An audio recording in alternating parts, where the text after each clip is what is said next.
കാർഷിക വാർത്തകൾ. ആഗോള സാമ്പത്തിക അനിശ്ചിതത്വങ്ങൾക്കിടയിലും ഇന്ത്യയുടെ കാർഷിക കയറ്റുമതി രംഗത്ത് ശക്തമായ മുന്നേറ്റം. 2025-26 സാമ്പത്തിക വർഷത്തിൽ കാർഷിക കയറ്റുമതി 5255 കോടി ഡോളറിൽ എത്തിയതായി കേന്ദ്ര വാണിജ്യ മന്ത്രാലയം അറിയിച്ചു. പരമ്പരാഗത ഉൽപ്പന്നങ്ങൾക്കൊപ്പം മൂല്യവർദ്ധിത ഉൽപ്പന്നങ്ങളിലേക്കുള്ള ശ്രദ്ധയാണ് ഈ വളർച്ചയ്ക്ക് കാർഷിക കയറ്റുമതിയിൽ പ്രതിഫലിച്ചത്. ഇന്ത്യയുടെ കാർഷിക കയറ്റുമതി 2.8% വർദ്ധിച്ച് 5255 കോടി ഡോളറിലെത്തിയെന്നാണ് കേന്ദ്ര വാണിജ്യ മന്ത്രാലയം പുറത്തുവിട്ട കണക്കുകൾ വ്യക്തമാക്കുന്നത്. മുൻവർഷം ഇത് 5112 കോടി ഡോളറായിരുന്നു. ധാന്യവർഗ്ഗങ്ങളിൽ 21.83% വളർച്ചയാണ് രേഖപ്പെടുത്തിയത്. പഴവർഗ്ഗങ്ങൾ 12.89% വർദ്ധിച്ച് 132 കോടി ഡോളറിലെത്തി. സസ്യ എണ്ണകളുടെ കയറ്റുമതി 15.88% ഉയർന്ന് 73.21 കോടി ഡോളറായി. സംസ്കരിച്ച ഭക്ഷണങ്ങൾ ഉൾപ്പെടെ മൂല്യവർദ്ധിത ഉൽപ്പന്നങ്ങൾക്കും മികച്ച വിപണി ലഭിച്ചു.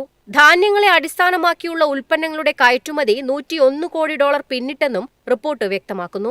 കശുവണ്ടി കയറ്റുമതി 12.21% ഉയർന്ന് 37.95 കോടി ഡോളറിലെത്തി. കൊക്കോ ഉൽപ്പന്നങ്ങൾ 7.59% വളർച്ചയോടെ 31.79 കോടി ഡോളർ നേടി.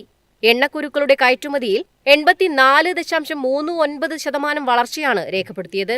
കുറഞ്ഞ അളവിലായിരുന്നെങ്കിലും ഗോതമ്പ് കയറ്റുമതിയും 1.03 കോടി ഡോളറായി ഉയർന്നത് ശ്രദ്ധേയമാണ്. News desk MyFin TV. ചൂട് കനത്തതോടെ കേരളത്തിൽ തണ്ണിമത്തൻ വില കുതിച്ചുയരുന്നു. ആവശ്യം കൂടിയപ്പോൾ തണ്ണിമത്തൻ കിട്ടാനില്ലെന്ന് റിപ്പോർട്ട്. വേനൽ ചൂട് ശക്തമായതോടെ തണ്ണിമത്തന്റെ ആവശ്യകത കുത്തനെ ഉയർന്നിരിക്കുകയാണ്. ആവശ്യകതയ്ക്കൊപ്പം വിലയിലും ഗണ്യമായ വർധനവുണ്ടായെന്നാണ് റിപ്പോർട്ട്. കൊല്ലത്തെ പൊതുവിപണിയിൽ കിലോഗ്രാമിന് 34 രൂപ വരെ ഉയർന്നിരിക്കുകയാണ്. ഒരു മാസം മുൻപ് ഇത് 20 മുതൽ 25 രൂപ വരെയായിരുന്നു. തണ്ണിമത്തൻ വിപണിയിൽ ആവശ്യത്തിന് ലഭ്യമാകാത്തതാണ് വിലവർധനയ്ക്ക് കാരണം. റംസാൻ കാലത്തെ ഉയർന്ന ആവശ്യകത കണക്കിലെടുത്ത് മുൻകൂട്ടി വിളവെടുത്ത സ്റ്റോക്ക് കൂടുതലും ഇതിനകം തീർന്നതായി വ്യാപാരികൾ പറയുന്നു. മുൻപ് തമിഴ്നാട്ടിൽ നിന്നും എത്തിയിരുന്ന നന്ദാരി ഇനം തണ്ണിമത്തനും കർണാടകയിൽ നിന്നുള്ള കിരൺ ഇനവും വിപണിയിൽ സജീവമായിരുന്നു. എന്നാൽ ഇപ്പോൾ നന്ദാരി ഇനത്തിന്റെ വരവ് പൂർണ്ണമായും നിലച്ചിരിക്കുകയാണ്. കൊല്ലം വിപണിയിലേക്ക് തണ്ണിമത്തൻ പ്രധാനമായും തമിഴ്നാട്ടിലെ പൊള്ളാച്ചി മേഖലയിൽ നിന്നാണ് എത്തുന്നത്. മറ്റുൽപാദന കേന്ദ്രങ്ങളിൽ നിന്നുള്ള വരവ് കുറഞ്ഞതും ലഭ്യത കുറയാൻ കാരണമായി.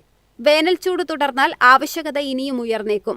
ഇതോടെ വരും ദിവസങ്ങളിൽ തണ്ണിമത്തൻ വില വീണ്ടും കൂടാനിടയുണ്ടെന്ന് വിപണി നിരീക്ഷകർ മുന്നറിയിപ്പ് നൽകുന്നു. News desk MyFin TV. എളുപ്പത്തിൽ സമ്പാദ്യം വളർത്താം. ഇന്ന് തന്നെ മൈഫിൻ TV ആപ്പ് ഡൗൺലോഡ് ചെയ്യൂ.